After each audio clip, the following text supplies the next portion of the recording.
বন্ধুরা, ইরানকে যুদ্ধে সাহায্য করতে 12,000 সেনা পাঠাচ্ছে তারেক রহমান। প্রধানমন্ত্রী তারেক রহমান এক জরুরি ভাষণে ঘোষণা করেছেন, ইসরায়েল, আমেরিকা এবং ইরান যুদ্ধে ইরানকে সহযোগিতা করার জন্য বাংলাদেশ সশস্ত্র বাহিনীর 12,000 সেনা পাঠানোর সিদ্ধান্ত নিয়েছে তারেক রহমান। এই ঘোষণা মধ্যপ্রাচ্যের চলমান যুদ্ধের প্রেক্ষাপটে আন্তর্জাতিক মহলে ব্যাপক আলোড়ন সৃষ্টি করেছে। প্রধানমন্ত্রী তারেক রহমান তার ভাষণে বলেন, ইরানের ওপর যুক্তরাষ্ট্র ও ইসরায়েলের যৌথ হামলা আন্তর্জাতিক আইনের সুস্পষ্ট লঙ্ঘন। আয়াতুল্লাহ খামিনি নিহত হওয়া এবং ইরানে পারমাণবিক ও সামরিক স্থাপনায় ব্যাপক ক্ষয়ক্ষতি এটি মানবতার বিরুদ্ধে অপরাধ। বাংলাদেশ একটি স্বাধীন সার্বভৌম রাষ্ট্র হিসাবে এই আগ্রাসনের বিরুদ্ধে দাঁড়াতে বাধ্য।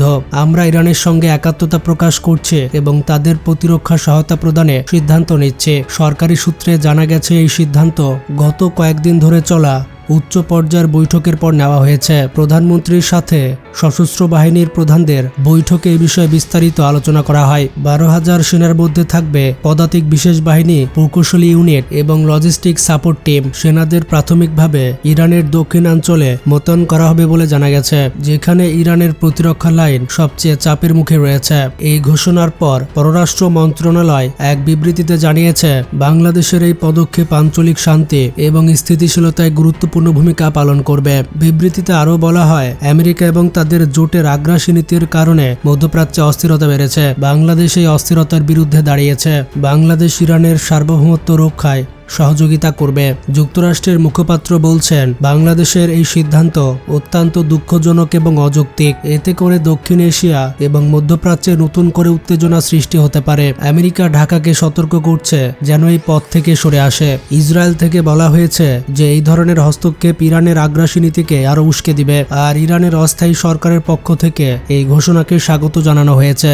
ইরান বলছে, বাংলাদেশি ভাইরা মুসলিম উম্মার প্রতি তাদের দায়িত্ব পালন করছে। আমরা বাংলাদেশের সাহসিকতার প্রশংসা করি এবং এই সহযোগিতা দীর্ঘস্থায়ী হবে। তবে বাংলাদেশের সামরিক বিশেষজ্ঞরা জানিয়েছে, 12,000 সেনা পাঠানো লজিস্টিকভাবে চ্যালেঞ্জিং হবে। ইরান পর্যন্ত সমুদ্রপথ পরিবহন এবং যুদ্ধক্ষেত্রে সাপ্লাই চেইন রক্ষা করা বড় বিষয়। এদিকে মধ্যপ্রাচ্যে অবস্থিত লাখ লাখ বাংলাদেশি প্রবাসী তাদের নিরাপত্তা নিয়ে উদ্বেগ বাড়ছে।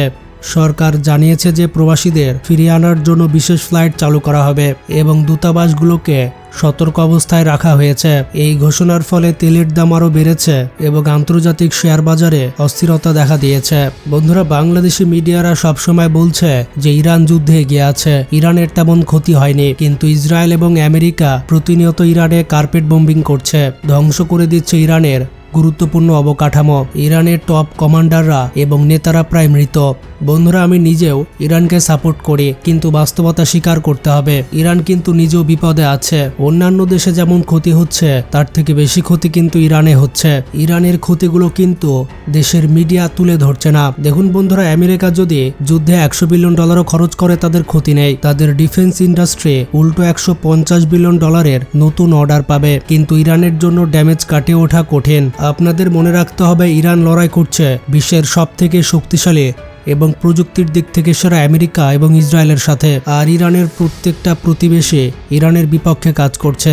শক্তিশালী বিমান বাহিনী এবং শক্তিশালী আকাশ প্রতিরক্ষা ব্যবস্থা না থাকলে একটি দেশের কত ক্ষতি হতে পারে তা আমরা ইরানকে দেখে শিখছি, আর বাংলাদেশের এটা দেখে শেখা উচিত।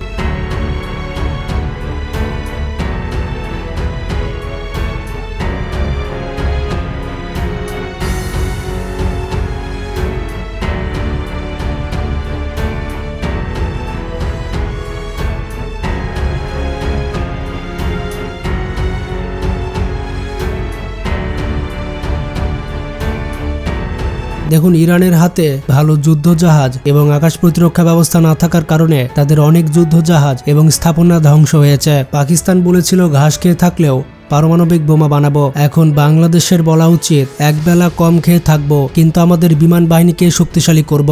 যে দেশের শক্তিশালী বিমান বাহিনী থাকে, আকাশ প্রতিরক্ষা ব্যবস্থা থাকে, সেই দেশের শত্রুরা হামলা করতে দুইবার ভাবে। তাই বাংলাদেশকে এই যুদ্ধ থেকে সঠিক এবং গুরুত্বপূর্ণ সিদ্ধান্ত নিতে হবে। কোনো সিদ্ধান্তই কিন্তু দেরি করে নেওয়া চলবে না। অবশ্যই আমাদের বিমান বাহিনীকে শক্তিশালী করতে হবে। আমার সাথে কারা কারা একমত কমেন্টে জানান। অবশ্যই কমেন্টে #এয়ারফোর্স লিখবেন। বাংলাদেশ এয়ারফোর্সকে যেভাবেই হোক আমাদের শক্তিশালী করতে হবে। আমরা একবেলা না খেয়ে থাকতে রাজি, কিন্তু আমরা বাংলার আকাশ মুক্ত রাখতে চাই। ভালো থাকবেন, টেক কেয়ার।